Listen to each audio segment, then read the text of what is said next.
1 million people were killed on the Iranian side. 1 million were, wounded, maimed. But the regime, one of the atrocities that they still have not been held accountable for, they would open the minefields using children. So 450,000 children were taken to the minefields. They would wrap them in blankets and then they would roll them open on the minefield.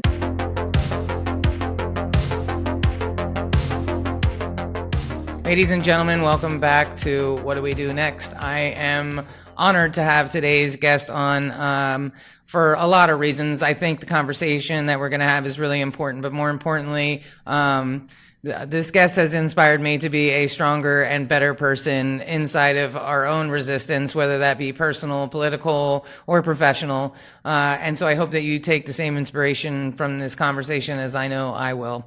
So without further ado, please welcome Zolal Habibi. She's an Iranian human rights activist and a prominent voice for justice, democracy, and women's rights in Iran. She serves on the Foreign Affairs Committee of the National Council of Resistance of Iran, the NCRI, where she advocates globally for a free, secular, and democratic Iran. With over 2 decades of activity, in recent years she has become a fierce advocate on behalf of the voiceless inside Iran, often appearing in international forums, human rights conferences, and live broadcasts. Zolal's activism began in her teens, shaped by the loss of her father, a respected Iranian writer and political dissident who was killed in the regime in 1988. So without any further ado, let's welcome Zolal to the show. Thank you for being here. Well, thank you, Molly. It's a pleasure to be with you, and thank you for giving me this opportunity to talk to your audience. Absolutely. Every time I have a conversation with you, I feel better. I feel inspired, and I feel like I'm not doing enough, but I feel more empowered and better with a little bit more of a roadmap. So let's get right into it. Let's talk about Iran, right? Iran is something that's been on a lot of people's minds for a long time, but it is really, it's really at the forefront right now because of all the activity and all the parallels between Iran and the United States right now, and fundamentalism and extremism and everything that we're seeing. So let's talk about, as an Iranian American, what do you want other people to understand about like the current situation in Iran? Well, I think there are a few fundamentals that we need to take into consideration when it comes to Iran. First, to understand that, yes, Iran is a theocracy, a religious dictatorship, and it's been ruling with, iron fist for 46 years. But what's important is to know that the Iranian people have never given in to this dictatorship. We have seen continuous resistance in face of this regime, specifically since June 20th, 1981, which was like a turning point in Iran, which was like the last peaceful protest that was not, attacked. It was attacked by the regime, but it was like the last drop of freedom that people had in Iran. So, but what do we see? Like 44 years of resistance and resilience and not giving up, and generation after generation. So there is, unfortunately, Iran, over 75% of the population is under the age of 30. So it's a young population, very well educated. Most Iran, I think it's the rate of college graduates is about something like 60%. So people have college education, but unfortunately you see people who have their, even not only their bachelor's, but like PhD, whatever, but unfortunately they're like delivering pizzas right now because there's no work, there's no infrastructure. And unfortunately the regime actually you have to pass these ideological tests to be able to even get a job and in places. And so if anyone in your family, if you have a background in political activism or, resisting against the regime, you're going to be denied a job. But even despite that, the system right now, unfortunately, we have the highest brain drain in the world. And you see that, just look in the US, top doctors, top, lawyers, and wherever you go, you see successful Iranians. But unfortunately, they can't serve their own people. Unfortunately, in Iran, 120,000 people have been executed just for resisting this regime. And just since last August till now, when Pezeshkian has come into power, 1,370 people have been executed. And so this is something that happens on a daily basis. And a lot of times the regime even uses public executions to spread fear in society. So when you take that into consideration, you understand why, like, for instance, what is the importance of all these protests that we see in Iran. If you look in the past, since December 2017 till now, there have been 5 large-scale uprisings in Iran. And annually, there are over like 3,000 to 5,000 protesting annually inside of Iran. Daily protests, by people who are denied their rights, their wages, everything. So you see it's a country in turmoil, and the regime knows that it could only keep its power through suppression and through, creating warmongering to be able to control society. So that is the current circumstances in Iran. But what's important to always note is that there is a resistance, and the people have never given in, and they continue to fight. So generation after generation, like our generation, we're a generation that was born after the 1979 revolution. We've seen nothing but this regime, but despite that, we still continue the fight. And I think that's what's important. I think it's insanely commendable. I think about it almost daily, when I'm have a pain, little bit of worry about, am I going to be on a list now because of what I'm talking about? And then I just think to myself, well, if Zolal can do it, so can I. I mean, this is nothing. I'm not under this threat of being publicly executed, which is absolutely horrible. I'm so sorry. Those are such difficult numbers to really fully understand. Yeah, as you said, I think for a lot of, there's a lot of times that, for instance, when we go into meetings or things, I try to explain this to everyone that to you, it might not just be like a number 120,000 or 30,000 executed in just the 5 weeks in summer of 1988. But for us, it's each one has a story, has a name. There's like a history behind it. And so when you put a face to those numbers, that's when you realize this is immense what is happening. Just actually next week, in 4 days, is the anniversary of the start of the 1988 massacre. Actually, this week marks the end of the Iran-Iraq war. Just fun fact there that there was never a peace treaty. It was just ceasefire. So the ceasefire has gone from 1988 till now without reaching peace.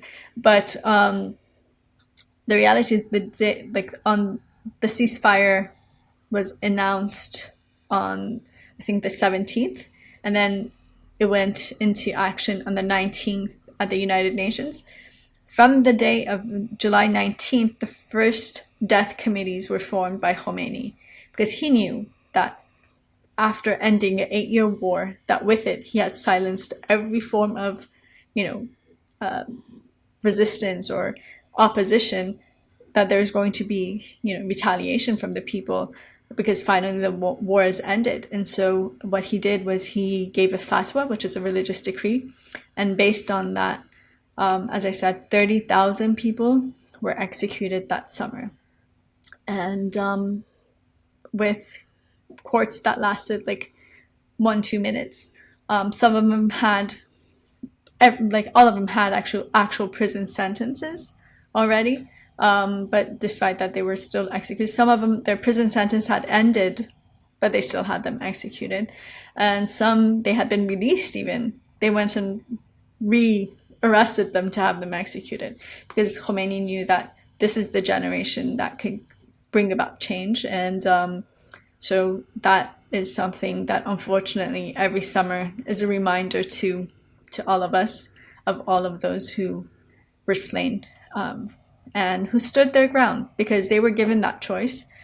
They could have, Khomeini had said, if you just repent, we'll let you go. We won't have you executed. In reality is the even if you repented, there were next steps. You had to cooperate, and then you had to kill someone else to show your loyalty. There are things like that. But that was like how Khomeini managed, and 30,000 people, they chose the gallows instead of giving in. And I think that's something that as a nation we take pride in, that, you know, we had that generation. And we still see its effects in Iran, because, like, for instance, the mass graves from the 1988 massacre are an issue today in Iran, because the regime doesn't allow people to gather in them. They've tried to, in the last 10 years specifically, that we have concentrated on creating a movement seeking justice for the 1988 massacre. The regime has tried to eliminate all signs of this massacre by, like, building buildings on the mass graves, or cementing them, or digging them up, things like that. But it just shows their fear of the message of those who were killed in the 1980 massacre. I just wanted to just very shortly address that fact that, like, 90% of those who were executed were supporters of or members of the MEK, and for the most part, the rest of them were men who were supporters of, you know, leftist groups, or be it the Fadain or other groups that were in Iran at that time. And so that was the summer of 1988. I mean, it's absolutely disheartening. You know, we think about, like, you know, tragedies in our country like 9/11, and, you know, that's a day that no one will ever forget, and it doesn't even compare to the just, like, brutality of that. And all I can think about is, like you said, all the people that were impacted. You know, those are people with families and stories, and then look at all the gems, you know, that have been created from this intense amount of pressure. You know, women like you and women like Zara and all of the other women in the resistance who were, you know, it probably wasn't a choice, although I know it is a choice, but, like, when your own father is killed in that massacre, it sets you on this course. And so it's a good reminder that no matter how much power somebody has, the more you try to relent it on somebody else, the stronger they're going to get in the end. It's just a horrible thing for anybody to have to experience. Tell me a little bit about the MEK and the message behind the MEK, and why people, you know, because all of this is very confusing to a lot of people. A lot of things have been demonized. There's been a lot of rhetoric, a lot of propaganda. You know, I shared with you that my first office job was with a bunch of Persians. So, you know, I have an affinity and love, but, I've also heard a lot of stories and a lot of, you know, bad things. And I think most people don't know what's true, right? Or just aren't checked in enough. You know, as you mentioned earlier, people don't even know their own history, never mind the history of another country. And so what should people know about the resistance and the core of it? And how is that different than the regime? Or how is that different than the United States or Israel or somebody coming in to liberate? What does the resistance want? What are the core tenements? Well, so I'll go, like, step by step and just start from what's easier, so the broader picture, and then go into detail. That when we speak about the Iranian resistance, we usually mean the umbrella group, the National Council of Resistance of Iran. The National Council of Resistance of Iran is a parliament in exile. It was formed on July 22nd, 1981. July 2nd, 22nd is an important day in Iranian history, because it was the day that back during the Shah's time, Dr. Mossadegh was brought to power by the people, and that was the only democratic government that we've ever had in Iran. So it's a very nationalistic day for us. So that day, on that anniversary, the NCRI was formed. The National Council of Resistance has about 500 members. 52% of which are women. It has 25 different committees, and it has different plans or roadmaps for the future of Iran. We believe in having a 6-month interim government after the fall of the regime, which in that point an assembly is created, and like National Assembly is created, where they will write the constitution, the new constitution. And so that process will probably take like 2 years, and then there will be free elections and for the new government to form. So we are talking about the 6-month interim government, these plans that we have. There is a 10-point plan, which is presented by Mrs. Rajavi. Ms. Mariam Rajavi is the president-elect of the National Council of Resistance of Iran. She has been elected for the interim phase. So she is, because some people it might be a bit confusing, like, is she the president-elect now? She's president-elect for the transitional period, and that's why she was chosen for that position in 1993 by the NCRI. And so she, in her 10-point plan, she outlines that, there needs to be a sovereign state, a pluralistic state, where there's like the ballot box as a final, word. Everyone's rights are respected, be it ethnic minorities, religious minorities. Everyone will have equal rights in Iran. Separation of religion and state is one of the key factors. The fact that there is no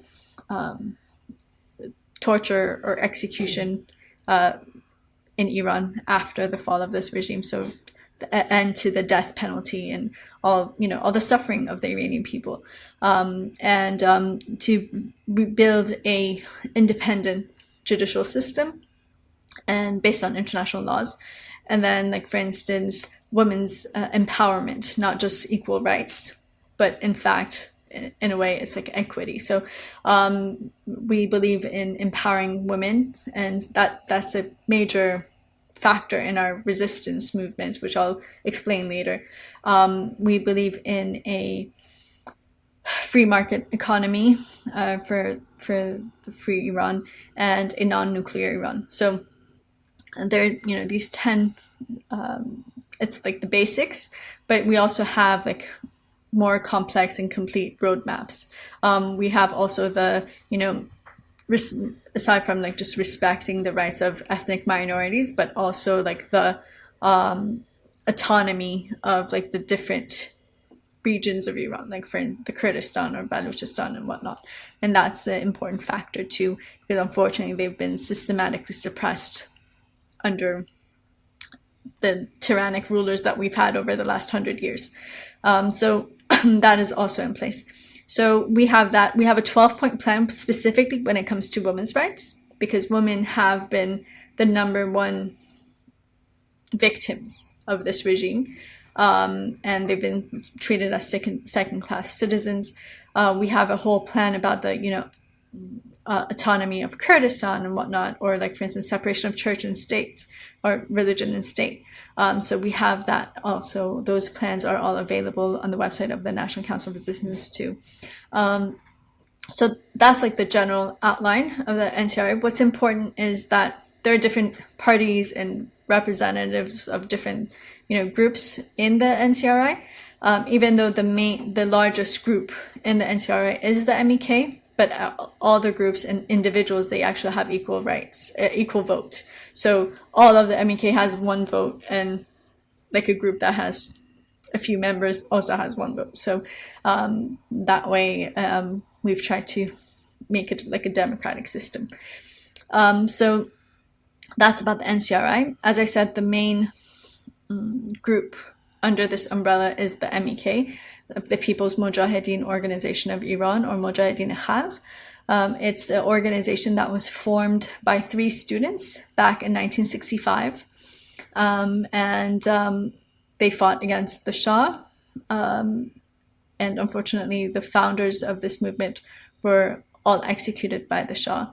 And this movement has continued since 1965. So in September, the 6th of September will mark the 60th anniversary of the formation. And despite all, everything that they've been through, they've been able to continue and stay steadfast and grow in Iran. So despite the fact that 120,000 people have been executed for supporting it, it's still standing. And you see right now, even in its growth, especially inside of Iran, they're in form of resistance units. This is a term that anyone following Iran might become familiar with, but they're like groups of people that come together underground and work together and throughout all 31 provinces. Just to give you a feel, they carried out 3,000 operations against centers of suppression in the past year. And they had like 39,000 different activities throughout the city, like post, be it from, hanging a banner or doing posters or whatever to they're keeping the light of resistance alive. That's what's important. And we see their effect, especially in the last few years, in each of the uprisings. The fact that the uprisings have become more organized, or people, once they come to the street, they know what to do. Why? Because every day, no matter where you are in Iran, you're seeing these acts of defiance. So you know exactly, like, we need to do this right now, because everyone has it in their consciousness, because they see it throughout the city always. The slogans, the direction that we have to go through too. And so I think that's really important. And so that's a quick explanation. And the MEK has about 3,000 dedicated members who have dedicated their entire lives to this movement, who are right now residing in Albania. They used to be in Iraq, and then there's this whole history there, and they were transferred safely to Albania by the United Nations and with the work of the resistance movement itself. And right now they have a city there. It's called Ashraf 3, because the original was Ashraf in Iraq, so that was Ashraf 1, and then they were transferred to a U.S. military camp, Camp Liberty, which was treacherous. But so that's 2, so this is Ashraf 3. And so that's a overview of what the resistance is. And the main messaging that we have today, after the 12-day war, is we want to present the solution to the situation. I know that many in the US are concerned about this, and rightfully so. Like, what is going to happen? Is this going to lead to any full-scale wars? We already have that experience in the US. We just really don't want to get into that. We saw Iraq and Afghanistan and whatnot. Well, not just today, but from 21 years ago, actually, the Iranian resistance has said there is a third option when it comes to Iran. We're not stuck between choosing between war or appeasement.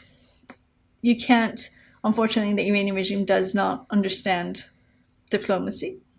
It just uses it as a method to buy time for its power. We see in recent years the use of hostage diplomacy by the Iranian regime, and the fact that they really strive on having their proxies, be it Hezbollah and whatnot, to keep their grip on power. So what we say is, it's time to, so if war and appeasement are not the answer is supporting the Iranian people and their resistance to be able to bring about the change. Because unfortunately, the people who are paying the price for the policy of appeasement are the Iranian people. And we've paid a grave price in the past few decades because of the policy of appeasement. And unfortunately, so all we're asking for, we're not asking for troops on the ground, we're not asking for financial contributions, we're not asking for any of that. All we're saying is recognize the people's right to resist and to fight this regime, and to just put an end to the policy of appeasement, because unfortunately we're the ones who are used as bargaining chips at every negotiation with this regime. And this goes back to even the Iran-Contra. I think most people, especially in the GC area, they probably remember that. But since that was the 1980s. But since then, we were the bargaining chip on the table. And so we're asking for an end to that. I'm fascinated by that stat that you said that 75% of Iran's population is under what age did you say it was? The age of 30. Which is just I'm still trying to process that, because I think in the United States it's the opposite, that like the baby boomers are the largest percentage. Boomers, yeah. Which we might actually have a chance. You also have to understand, like, for instance, unfortunately, a whole generation was wiped out by this regime. Aside from the executions and everything, in the Iran-Iraq war, 1 million people were killed on the Iranian side. 1 million were, wounded, maimed. But the regime, one of the atrocities that they still have not been held accountable for, they would open the minefields using children. So 450,000 children were taken to the minefields. They would wrap them in blankets, and then they would roll them open on the minefields. And that, instead of buying like minesweepers. And unfortunately, so a whole generation was wiped out, really. At that time, they would go to schools with these plastic key rings, and they would tell these kids who were like 12, 11, 13, 14, this is a key to heaven, so you have to put it around your neck, and then when you go there, you'll see after you're dead, you'll see a white horse running, and you have to follow that, and that takes you to heaven. So this is like the story they would tell the kids, and then they would put them on buses and take them without their parents ever finding out. So during those years, a lot of families actually decided like not to send their children to school because they were afraid. And the Iranian regime, we have to also, one thing that I should note is people in Iran have used everything as a method to resist this regime. Like, for instance, what's interesting is 65% of college graduates in Iran are women. The reason is it's not because there's positive discrimination for women, to get into colleges. In fact, no, because they see it as a way of resisting this regime. You want to limit us? We'll show you that we are the ones that, can prevail, and we can achieve so much more. But also, like, for instance, back in the 1980, actually Khomeini shut down all universities for 3 years in Iran. The reason being is he called it the cultural revolution, because he knew like that was the hotbed for resistance, and people who, they were educated, they were the elite, they were the ones who were turning to, the MEK or other groups to resist this regime, because they're like, look, we revolted for a reason. We didn't revolt for a theocracy. We revolted for freedom. We wanted to end tyranny in Iran. We wanted to end the era of the savak and the tortures and the executions, not to increase them. So he knew that those who were undermining him, those who were questioning him, were these students. So he shut down all universities for 3 years. So a regime that's willing to play that way with the future of its country, they are willing to do whatever to keep their power. And I think that's why it's so important, the revelations that the NCRA has made. That's something I didn't note before. We talk about Iran's nuclear program now as like a given that everyone knows about, but it wasn't always like that. The first time the nuclear program of Iran was actually made public by the National Council of Resistance of Iran, with information that they were able to get from the MEK networks inside of Iran. So the first time was in the 1990s, I think, but the major revelation was August 2002 in DC, in National Press Club. Actually, there was a press conference, and there the Arak and Natanz sites were revealed for the first time, and the world started to realize, what is happening. And since then, there's been like over 125, if I'm not mistaken, revelations made in regards to Iran's nuclear program. So if the NCRI didn't exist, the world would have never known about Iran's nuclear program until the regime actually had the weapon. So that in itself, I think the role that the NCRI has played in, international peace and security has been a great. They've played a very important role. Yeah, I mean, it's fascinating to me that, the resistance is providing this information to keep the world safe, and then in return, we bomb you to liberate you from the regime. There's so many parallels in everything you're saying to the United States right now. Obviously not nearly as brutal and horrific, but a lot of parallels, shutting down universities and, very fearful tactics from the regime. And I consider our current administration a regime in its own sense right now.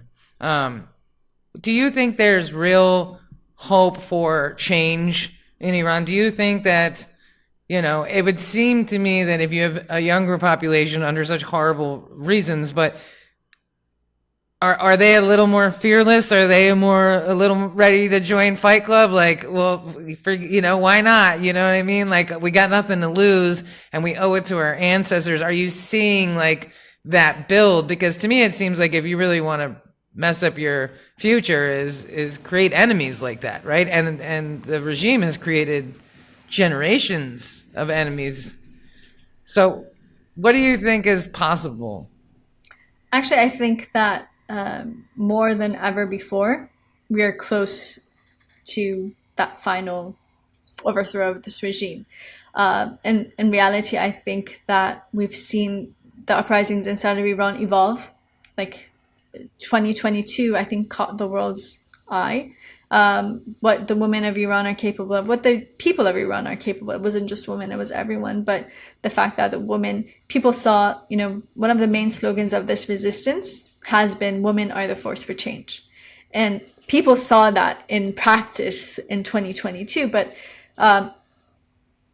people in Iran, it's not something that just happened overnight. That was something that has been forming in the past 30 years practically, because in the Iranian resistance from 1985, so 40 years now, but specifically more concentratedly, since 1991 or 1992, the main women have been the key leadership roles of this movement, entirely, and they've shown themselves in every position, be it from political to even in the military, or in every position we've had women in leadership, and that has created a whole generation inside of Iran, women that have seen so many glass ceilings be broken in front of them that they feel like they don't even question, is a woman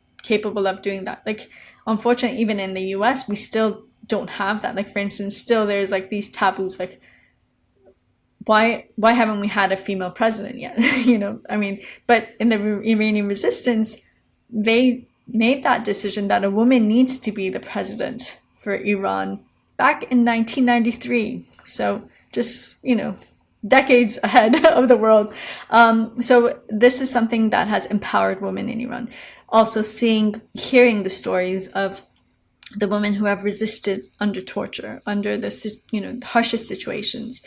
And this is a misogynist regime, even though they were targeted the most. They were, the tortures that they've gone under, no one else has suffered, but still they were resilient. They were the ones who stood fast until the end. And I think that has its message for people in Iran. They had role models in front of them, on daily basis. When you have that, when you grow up with that, for instance, myself, I remember one of the mottos of Mrs. Rajavi is, "We can and we must."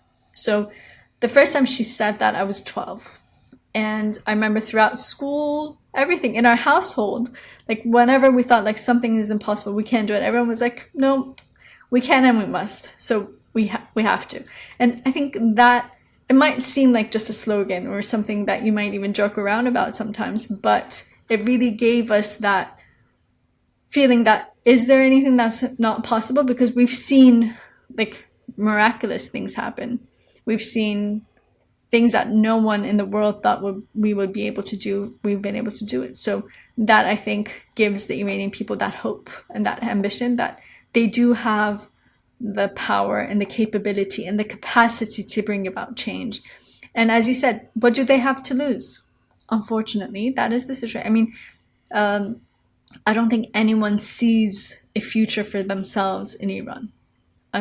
When you go out during the day, you don't know if you're going to come back home. You don't know if you're going to be stopped by one of these morality police or whatever other forces and arrested or not. So you always have that. I mean, just imagine growing up in that society. Imagine growing up in a society that, like, for instance, I've heard this, like, people who've actually seen this with their own eyes. I unfortunately never been to Iran, so I've never actually seen it firsthand. But, like, for instance, they used to, like, you would be walking to school, and then they would close, like, the main, circle in the city or whatever, main square, and then they would have a public execution there. A whole bunch of kids who were on their way to school would have to stop and watch this. So just imagine, like, mental health wise, the effect and the impact that has on those children. I had a friend, like, when she was 5, she was in prison with her parents. And one of the methods of torture that the regime would use was they would have her watch her father be tortured. And in an effort to, like, because no parent wants to see their children have to see that, to maybe that way they would be able to get her father to break under torture. And unfortunately, her father ended up dying under torture. And she was 5 when he died. And I remember, like, years later, she would have nightmares about it, even though she had blocked it out of her memory. Like, during the day, if you asked her, she was like, no, I don't remember anything, but she did, but unconsciously. So she would have nightmares about this, like, every night, and, like, would wake up with, sweat and fever and whatnot. And I kept on seeing that, and I was like, I am so lucky to have never had to live under the mullahs. But that's not only one case. It's still continuing to this day. I remember a few years ago, there was a little girl who she had drawn a picture. It was of her dad's execution. She was only 6, but her dad was on death row, and she every day she thought of the day that, this is going to happen finally, and I'm going to lose my dad. So that torture for that little kid, that's something that remains. And so just imagine, like, there's a whole generation of children who have suffered this way from this regime, but they still decide to carry on because, they've already lived through that. They just feel like we don't want another generation to have to go through that too. So we need to do something to stop it. And that's why people are willing to take the risk to come to the streets. They're willing to take the risk and stand. Because it's easier to say, like, our family has paid enough of a price. Let me just concentrate on my own life. But is there something to look forward to in this society? I mean, in this situation. And right now, it's just, it has reached the, rock bottom. Because right now, even the poverty, Iran is a very rich country. But unfortunately, right now, people can't even afford bread anymore. And people are, like, starving. I think the actual number is 80% are living under the line of poverty, and about 65%, if I'm correct, 65% is under, like, hunger. Like, that's how, like, their situation. People are selling, like, their body parts to just manage day-to-day food. And this is, like, educated, rich, population, a rich culture, a rich country. And unfortunately, though, you hear billions are being spent in military use and for suppression. So people, I mean, they have nothing to lose, really. Just thinking about, like, the West's view, and I've seen all the, like, pictures on the internet of, like, how when America saved Iran and the westernization and women were free and wearing miniskirts, and it's like, yeah, okay, but meanwhile, the truth is, Iranians have chosen women to lead in this resistance and recognize where the value is, and here we are thinking that we're saving. I mean, it's just everything is so wrong. Everything, the messaging is so screwed up. You know what I mean? With what you just pointed out, let me just clarify that too. There, as you said, some people try to present, like, images of Iran during the Shah's time, like it was, people were free and it was good. That's not the reality. I mean, the people of Iran were not,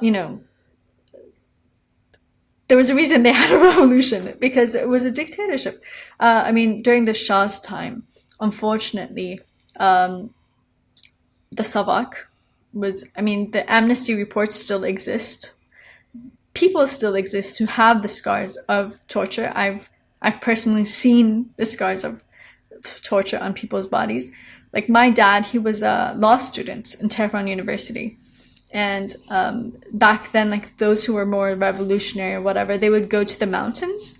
And like just because he had gone to the mountains with like a group of students, he was arrested by the Savak because they thought he's a law student, he's, really bright, and he's going to the mountains. So that means he's probably politically active. And he wasn't. So they actually imprisoned him for like with no charges, just based on, just a feeling. And I've just heard that immediately after he was released from prison, my grandfather was like, "You're leaving the country." And my dad had gotten a full scholarship to American U, so he came to the US. But that was the reality. I mean, like for instance, there's a singer, like for instance, he was arrested in prison just for singing like a song, or like poets who were killed, burned even to death because of a song that they had written, or like for instance a writer who was killed, and so many others. I mean, so really people didn't have any rights during the Shah's time. It was just everyone. There's a saying in Farsi, they say, be careful, the walls have mouths and the mouths have ears. So that means like the Savak is listening to everything, and that's the fear factor that people lived with back then. And the Shah had a one-party system, and when people were like, what is this one-party system? He's like, well, if you don't like it, leave the country. And he said, I am the representative. So we say Khomeini says he's the representative of God on earth, but the Shah actually said that too. He said, I have a divine responsibility that has been handed to me, and that's why I'm here, and whatever. And he would make up these stories about when I was a child, the prophet came into my sleep and whatever. I mean, they would make people kiss their hands and bow to them, and they were having like lavish lifestyle when people were back then. Also, poverty was skyrocketing in Iran. So I mean, people had, and some people tried to say like, yeah, it was like the age of modernization. I'm sorry, but the fact that like they made the railway or whatever, universities in Iran, and I'm like, well, who made Evin prison? Who made Gohardash prison? Ghazal Hisar? All of these prisons were made by the Savak. And on the other hand, it's like how ridiculous it sounds. It's like, for instance, just imagine in 40 years, someone will be like, the mullahs were really modern. They brought internet and social media and whatnot. It's the age of, it's the age of technology. These things come with it. It's not the fact that, the Shah actually created this. So unfortunately, there is this whole wave now of people, like those who have interests. I'm not going to say people because it's not just people. It's those who have interests who are trying to promote now the return of the Pahlavi dynasty. So let's clarify that too. The people of Iran, as I said before, we're not stuck between war and appeasement. There's a third option. When it comes to the governing, we're also not stuck between, bad and worse. We're not stuck between monarchy or the mullahs. There's a third option, and that's, a secular democratic republic in Iran. And I think that's something that we can all stand for. And that's what we're striving for right now. There's so many parallels. I mean, it's Iran is much more violent and horrific, but there's so many parallels to what you're saying with Iran and the United States right now, shutting down universities, people losing their parents, the immigrants in this country who are having their babies ripped from their mother's arms. I mean, living under that. This is all very, very familiar. It's a different language, but it's the same story, and it doesn't seem like it's going to get better. It's only going to get worse, at least for us. So I hope people listening can kind of see that parallel and understand why it's so important to care about Iran, because caring about Iran is caring about yourself. It's about caring about your own democracy, because we're no different.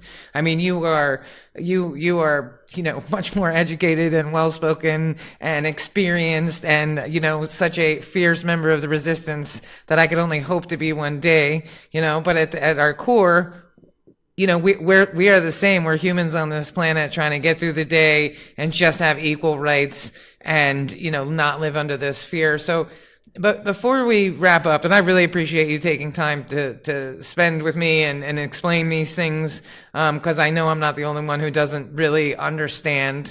What are some things that people can do to support this movement? How can people be proactive right now to help this movement?